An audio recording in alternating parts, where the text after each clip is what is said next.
We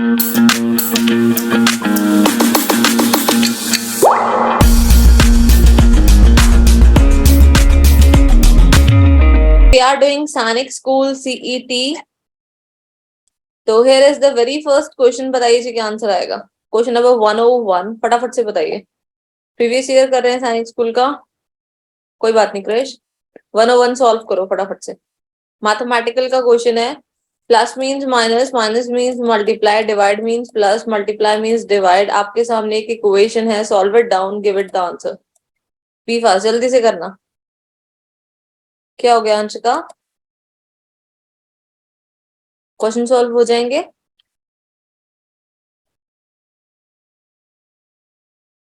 सबसे पहले answer Harikesh ने किया है, देन रक्षित ने किया है, देन शुभम ने किया है, देन उस्मान, अर्पिता, दिपेश.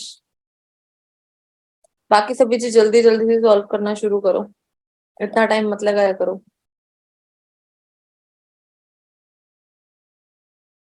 और जिनका कैमरास ऑफ है जी ऑन करके बैठ जाए, तकलीफ परेशानी ना हो तो.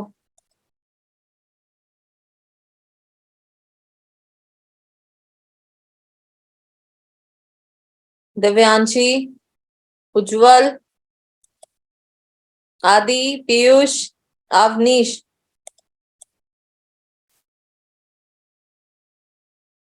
चलिए जी चेक करते हैं क्या आंसर होगा. तो देखिए जी 10 मल्टीप्लाई क्या डिनोट कर रहा है? Multiply means divide. आगे जी 5 डिवाइड मीन्स प्लस. आगे जी 3 माइनस मीन्स मल्टीप्लाई. आगे जी 2 देन प्लस मीन्स माइनस. आगे जी 3. सॉल्व करिए जी. 10 divided by 5 is 2 plus of 3 multiply by 2 minus of 3. आगे सॉल्व करो. 2 प्लस 3 2 जा 6 माइनस ऑफ 3. 6 प्लस 2 क्या होएगा जी? 8. 8 माइनस 3. 8 माइनस 3 क्या होता है जी? 5. Answer will be 5 which is option C. Clear है जी सभी को? चले नेक्स्ट पे. ठीक है Mansi. Here is question number second. Question number 102. Mend, swing, edit. Then what do you mean by mend? कौन बताएगा what do you mean by mend? Mend क्या होता है? Mending किसे कहते हैं? बोलिए अर्थर. मैम एडिट का मतलब होता है मैम किसी चीज में चेंजेस करना. लेकिन मैंने तो मेंड पूछा, एडिट तो पूछा. मैम मेंड का मतलब रिपेयर करना. रिपेयर करना. Okay very good. हाँ जी अर्पिता, मेंड का मतलब रिपेयर ही होता है या नहीं होता? Yes ma'am. हाँ जी जी वेरी गुड. मेंड का मतलब होता है रिपेयर करना. लाइक कोई भी चीज खराब हो चुकी है, फट चुकी है, उसको रिपेयर करना. तो अगर हम कोई फटी हुई शर्ट के बारे में बात करें तो उसको रिपेयर कैसे करोगे? सिल के स्यू करोगे तभी तो वो रिपेयर होएगी, और तो कोई ऑप्शन ही नहीं है.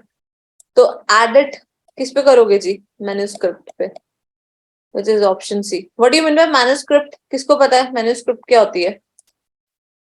पता है मैन्युस्क्रिप्ट क्या होती है?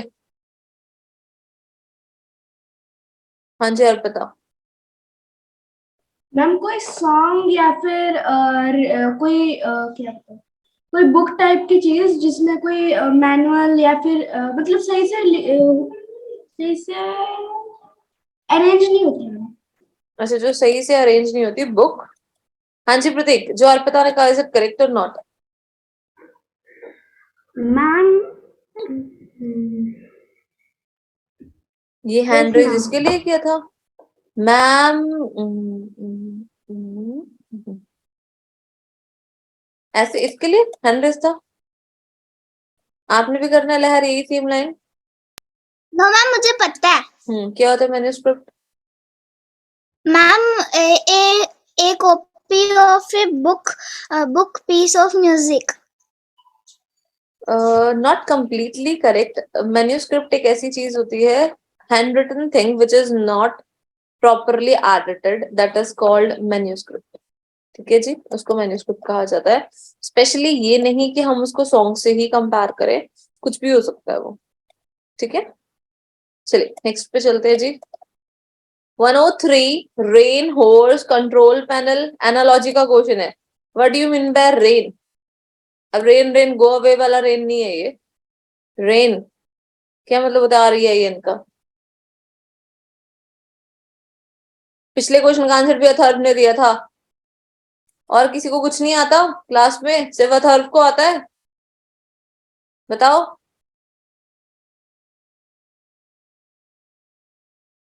हाँ जी अथर्व जी बताइए।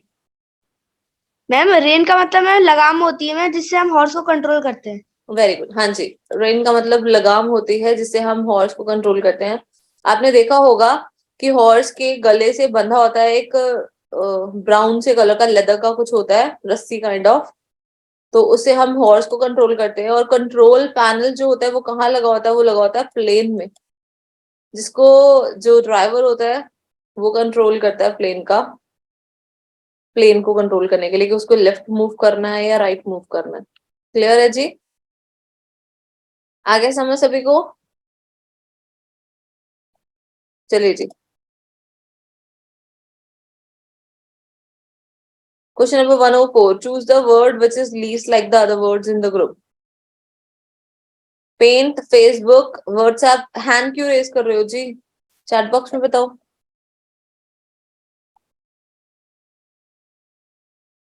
सैडल किसको कहते हैं? ओके जी, everyone is going for option A. हाँ जी, सभी ऑप्शन ए के लिए जा रहे हैं। और सैडल दे का रखा है? सैडल मैंने पूछा कब है? मैंने तो नहीं पूछा सैडल को। बताइए फटाफट से।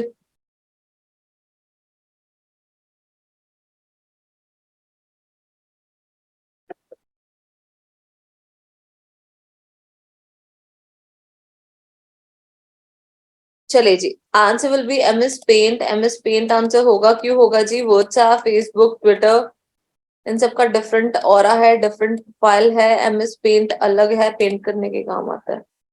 क्लियर है जी? आगे समझ। और मुझे नहीं लगता इस क्वेश्चन में टिप्पणी देने की जरूरत है। आप मेरे से ज्यादा एक्टिव हो, हाइपर एक्टिव इन सारी चीजों में, सोशल नेटवर्किंग साइट्स पे।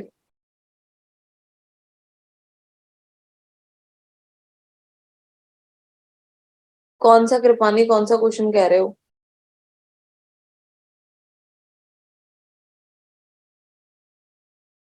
बोलो विषय। मैम इसके ये भी रीजन कह सकते हैं हम कि ये जो एमएस पेंट होता है, इससे कोई फर्क नहीं पड़ता आप ऑफलाइन हो ऑनलाइन हो, बाकी सबको फर्क पड़ता है कि ऑनलाइन रहना चाहिए। और ये भी कह सकते हैं कि एमएस पेंट को मतलब बच्चे यूज करते हैं, और फेसबुक व्हाट्सएप ट्विटर को 18+ यूज करते हैं। कुछ भी कह सकते हो विषय, आपकी मर्जी है। बच्चे रेन, इट्स नॉट, रेन को सैडल थोड़ी कहते हैं। लाइक अगर मैं हॉर्स की बात करूं, सॉरी मेरी ड्राइंग बहुत बुरी है।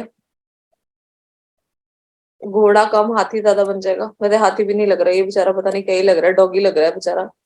तो रेन होता है जो आप घोड़े के ऊपर वो ब्राउन से कलर की नहीं होती जो पर्सन पकड़ा होता है, हाँ ऐसे करके पकड़ा नहीं होता, दैट इज कॉल्ड रेन। और सैडल होती है जो लेदर का घोड़े के यहाँ पर बंधा होता है जिसके ऊपर आप बैठे होते हो, दैट इज कॉल्ड सैडल। तो दोनों में डिफरेंट है, सैडल अलग होता है, रेन अलग होती है। दोनों को मिक्स क्यों कर रहे हो?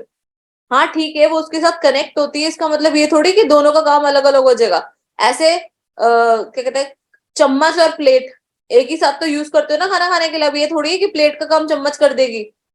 मम्मी ने दी दाल, चख के जी चम्मच में डाल के ले ली कि चलो जी इतनी ही खानी है हमें। अब ऐसी कहानी तो नहीं होगी ना, ऑब्वियसली डिफरेंट है, these are two different things. चाहे वो कनेक्टेड है आपस में, वाइस वर्सा, बट घोड़ा इज लुकिंग ब्यूटीफुल। अर्पिता,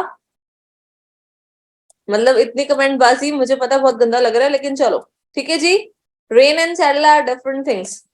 मैंने बताया था, I am not a art and craft teacher, starting में बता दिया था। 105 जी बताइए। ये वाला क्वेश्चन ऑलरेडी क्लास में भी हो रखा है ना? बताइए फटाफट से क्या आंसर आएगा। Everyone is going for B. देखिए जी, इसका आंसर बी ही होगा। सर्कल, सर्कल के अंदर एक और सर्कल, टू सर्कल्स आ गए। तो स्क्वायर, स्क्वायर के अंदर क्या आना चाहिए जी? एक और square. This is question number 105। Clear है जी? चल आई मूव फर्दर, चले आगे। चलिए जी।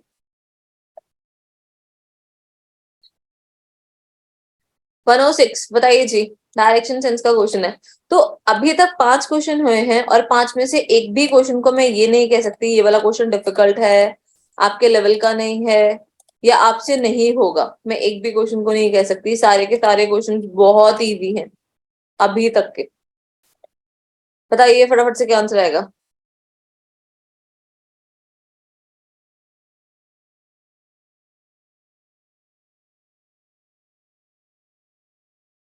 चलो अच्छी बात है, क्या ही करना है, ध्यान से दीजिए जी आंसर। नॉर्थ एंड साउथ दो आंसर्स आ रहे हैं, तो आंसर तो एक ही करेक्ट होगा, या तो नॉर्थ करेक्ट होगा या साउथ।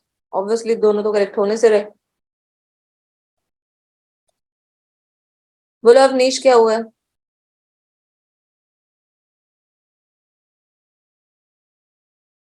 चले चेक कर लेते हैं जी आंसर क्या होगा। क्वेश्चन में लिखा है a man walk 6 kilometre towards south. तो जी ये रहा person, he is going towards south and कितना डिस्टेंस ट्रेवल किया 6, देन टर्न्स लेफ्ट। यहाँ से जी ले लिया उसने left turn, here is my left turn.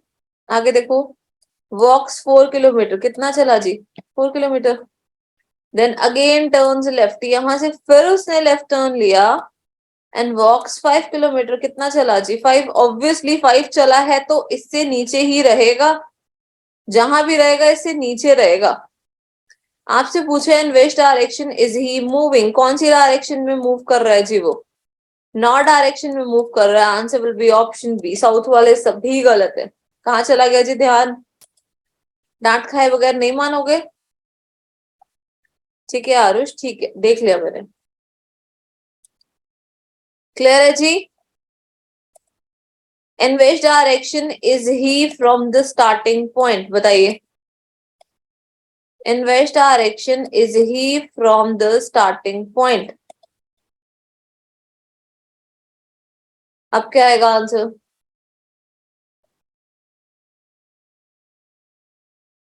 जी ध्यान से आंसर करिए, ध्यान से। ठीक है कृपानी, देखिए जी आपको बोल रहा है स्टार्टिंग पॉइंट से वो कौन सी डायरेक्शन में है। तो here is my starting point, this is my south and this is my east. कौन सी डायरेक्शन में है जी, साउथ ईस्ट डायरेक्शन में है। आंसर क्या आ जाएगा, साउथ ईस्ट। क्लियर है जी, आगे समझ। चले आगे नेक्स्ट पे। ईस्ट नहीं होगा प्रतीक, इट्स साउथ ईस्ट। तभी मैंने स्पेशली बताया था कि इसमें और इसमें गैप है, ये 6 है ये 5 है, थोड़ा सा नीचे होगा ये इससे। समझ आ गया सभी को। चले आगे नेक्स्ट पे, चलिए जी आगे चलते हैं। 107 choose the word which is necessary part of the underline word. Guitar के लिए सबसे नेसेसरी पार्ट क्या है, ध्यान से देना जी आंसर।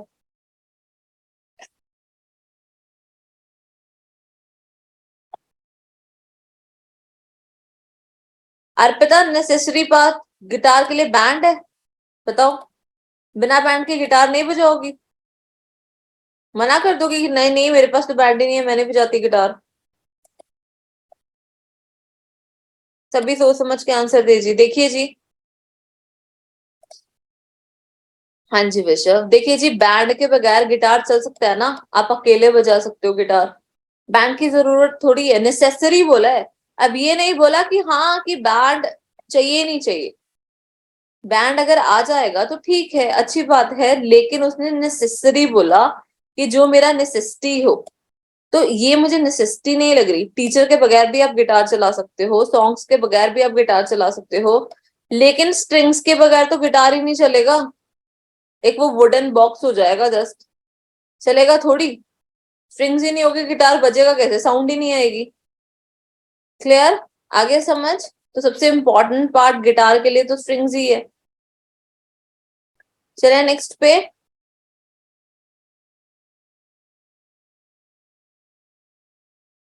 चलिए जी नेक्स्ट पे चलते हैं। क्वेश्चन नंबर 108, ये क्वेश्चन मुश्किल नहीं है, ध्यान से पढ़िए, ध्यान से पढ़ के आंसर करिए। क्वेश्चन में लिखा है the priest told the devotee the bell ring at regular interval of 45 minutes The last bell rang 5 minutes ago. The next bell is due at 7:45. At what time does the priest give this information to the devotee? बताइए फटाफट से.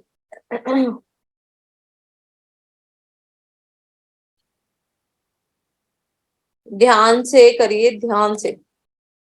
आंखें बंद करके please कोई answer ना करे, क्योंकि A B C D 4 answers आ चुके हैं मेरे पास, तो ऑब्वियसली क्लास में सिर्फ कुछ बच्चे करेक्ट होने वाले हैं, बाकी सभी गलत होंगे 100%.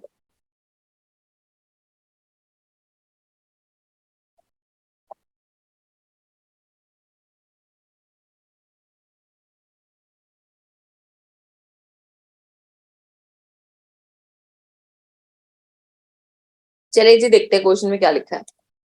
क्वेश्चन में लिखा है the priest tell the devotee the bell rang at a regular interval of 45 minutes. हर 45 मिनट बाद जो बेल है वो रिंग होती है. ठीक है जी. उसके बाद the last bell ring 5 minutes ago. Last bell जो है 5 मिनट पहले ही बजी है. The next bell is due at 7:45. 7:45 पे नेक्स्ट बेल रिंग होगी. यही बोला ना उसने कि 7:45 पे फ्यूचर टेंस यूज किया है कि नेक्स्ट बेल जो है वो 7:45 पे रिंग होगी. तो इससे पहले वाली बेल कब रिंग हुई होगी? 7 o'clock. 45 मिनट्स की बात हो रही है ना, रिंग हो रही है ना 45 मिनट्स की बात. तो इससे पहले वाली बेल तो 7 बजे रिंग हुई होगी 100%. 45 मिनट का गैप तभी आएगा. लेकिन क्वेश्चन में हमसे क्या पूछा है कि डिवोटी ने इंफॉर्मेशन कब दी है प्रीस्ट को, या प्रीस्ट ने इंफॉर्मेशन कब दी है डिवोटी को.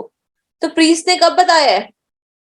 The last bell rang 5 minutes ago. Last bell जो है 5 मिनट पहले बज चुकी है. तो कितने बज रहे होंगे उस टाइम पे? 7:05 ही हो रहे होंगे. तभी तो उसका बोला गया है कि लास्ट बेल 5 मिनट पहले बज चुकी है. यही बोला ना कि लास्ट बेल 5 मिनट पहले बज चुकी है. तो अगर लास्ट बेल 5 मिनट पहले बज चुकी है तो क्या टाइम हो रहा होगा अभी? 7:05. Answer will be 7:05 AM, which is option C. Clear है जी? आगे समझ. उस्मान मुझे उसमें भेज देना आज के असाइनमेंट में, ठीक है? हाँ जी विश्व बोलिए. मैम मैम क्वेश्चन में तो ये बोला है the last bell rang 5 minutes ago, यानी कि मैम 5 मिनट पहले से जो है वो बेल बज रही है. तो मैम अगर हम 7 में से 5 माइनस करेंगे तब तो मैम हमारा आंसर 6:55 बनना चाहिए. Wait. The last bell rang 5 minutes ago. Last bell जो है 5 मिनट पहले बज चुकी है. This is the mean of that line. 5 minutes ago बोला, 5 मिनट पहले बज चुकी है, खत्म हो गया. अगो किसके लिए यूज होता है? पहले के लिए यूज होता है ना. हाँ, तो ऑब्वियसली 5 मिनट पहले बज चुकी है. अगर वो बोलता कि बज रही है अभी तक, तो फिर ये पास्ट कैसे आएगा? अगो कहाँ से आया? फिर तो कॉन्टिन्यूस टेंस में आया ना. समझ आया? टेंसेस का यूज कर लो, सारी इंग्लिश इसी के अंदर आ जाएगी. बोलो हरिकेश. मैम मेरा भी सेम डाउट था. आगे समझो. भेज देना मुझे उस्मान, आप भेज देना, नहीं तो फिर ये भी रुक जाएंगे. आगे समझ, सभी को समझ आ गया? क्लियर है जी? 7:05 क्यों हुआ? चले नेक्स्ट पे. चलिए जी आगे चलते हैं. Question number 109. बताइए जी क्या आंसर आएगा. मिसिंग करेक्टर का क्वेश्चन है. जो ये क्वेश्चन सॉल्व करेगा आंखें बंद करके आंसर मत देना, मैं लॉजिक पूछूंगी, सोच समझ के आंसर देना. जिसका भी आंसर आया मैंने सबसे पहले लॉजिक पूछना है. EMHNOAI question mark D. Letters कहां से कैसे फॉर्म हो रहे हैं? बड़ी लेट याद आया Piyush. Good morning.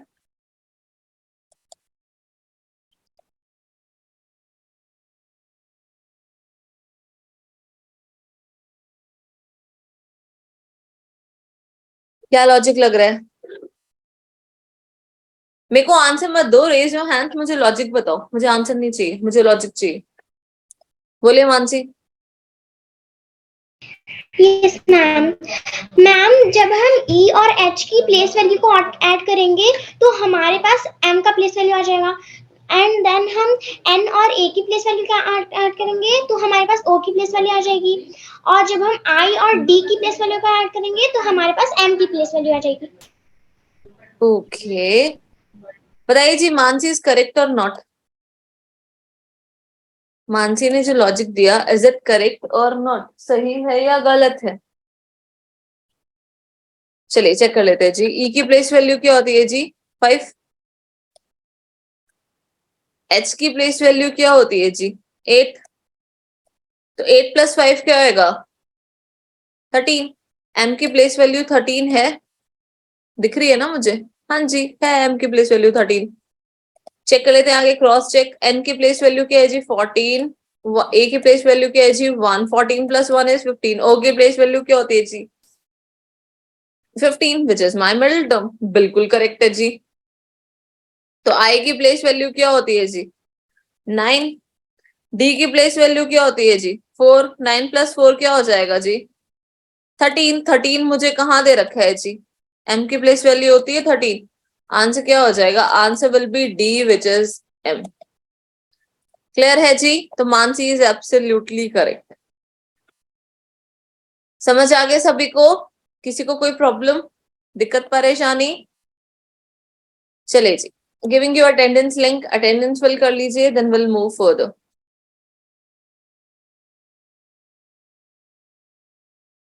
Ji here is the link of the attendance, attendance fill कर लीजिए। वे फर्स्ट।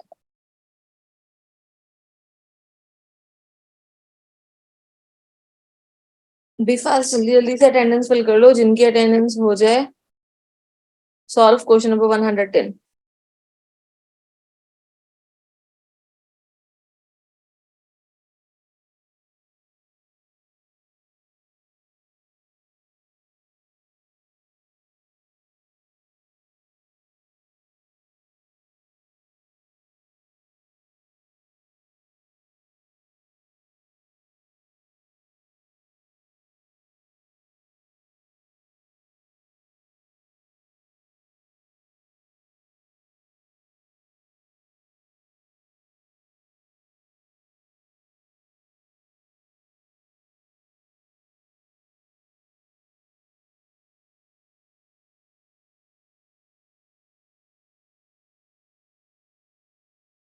बी फास्ट जी, जल्दी जल्दी बताइए।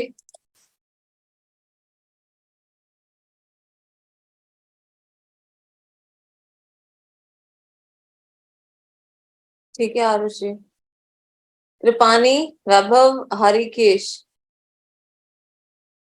ऋषभ, अभिजोत, शुभम, प्रतीक, स्वेच्छा, रक्षित, बेनेट, जल्दी जल्दी करिए जी। अनिकेत, बी फास्ट, इतने धीरे धीरे करोगे?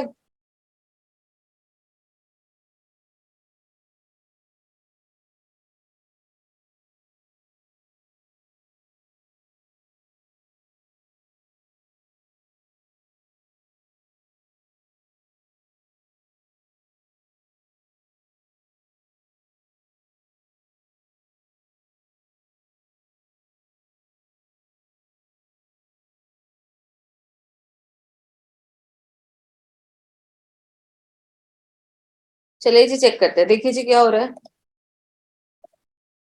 बॉम्बे का कोड आपको दे रखा है BOMBOBAY।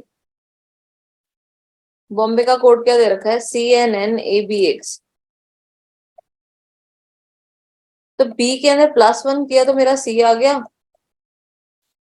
एन के अंदर -1 किया तो मेरा ओ आ गया, IJKLMNO। एम के अंदर +1 किया मेरा एन आ गया, देन बी के अंदर -1 किया मेरा ए आ गया। लॉजिक यही चल रहा है, पहले +1 फिर -1 फिर +1 फिर -1। यही सेम चीज दिल्ली के लिए करेंगे। तो डी के अंदर +1 करेंगे तो क्या आ जाएगा? ई। कहाँ दे रखा है जी मुझे? बी नहीं होगा मेरा, सी नहीं होगा मेरा। अब मैं कौन सा पार्ट निकालू कि मुझे डायरेक्टली आंसर मिले? जस्ट मैं हर एक कोई पार्ट सॉल्व नहीं करना चाहती, मैं डायरेक्टली आंसर चाहती हूँ। तो लास्ट निकाल लूं, सबसे सेफ ऑप्शन है। इसमें प्लस है तो इसमें माइनस है, इसमें प्लस तो इसमें माइनस, इसमें प्लस। आई के अंदर +1 करेंगे तो क्या आएगा? जे। जे कहाँ दे रखा है इसे मुझे? डी पार्ट में। आंसर क्या हो जाएगा? Option D. क्लियर है जी? समझ आ गया सभी को? तो ए बी सी सभी गलत है। The correct answer of this question is option D. Am I clear with it? Anshika camera on करिए please, otherwise we can't unmute you. समझ आ गया जी सभी को? चले नेक्स्ट पे, चले जी। 111 सेग्रीगेट, यूनिफाई, रिपेयर।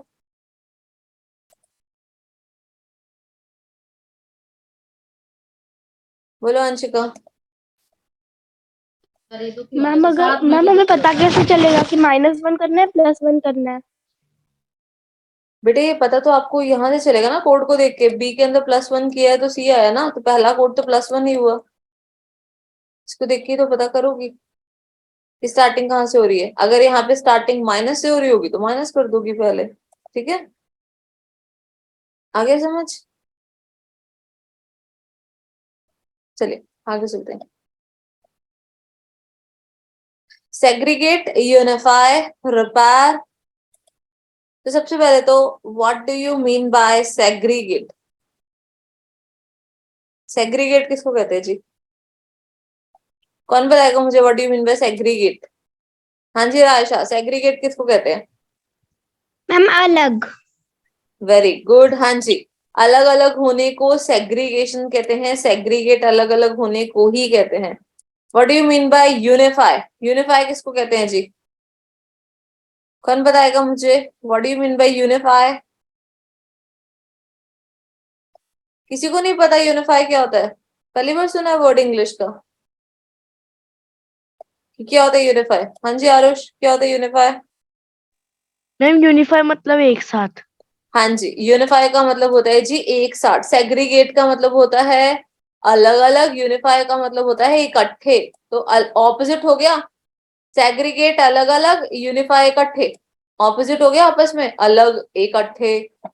तो रिपेयर का मतलब होता है ठीक करना। रिपेयर के ऑपोजिट क्या होगा? डैमेज करना, खराब कर देना। एक बंदे ने एक काम को ठीक किया है तो ऑपोजिट क्या होगा? उसको खराब कर देना, that is called opposite. Answer क्या हो जाएगा? Option C. क्लियर है जी? समझ आ गया? बाकी क्वेश्चन जी करेंगे हम कल। सभी को आज का लेक्चर क्लियर है? तो असाइनमेंट्स कर लेना, प्रैक्टिस क्वेश्चंस करना जी। बाकी क्वेश्चन करेंगे कल। जल्दी आओ मैम, बाय। अंशिका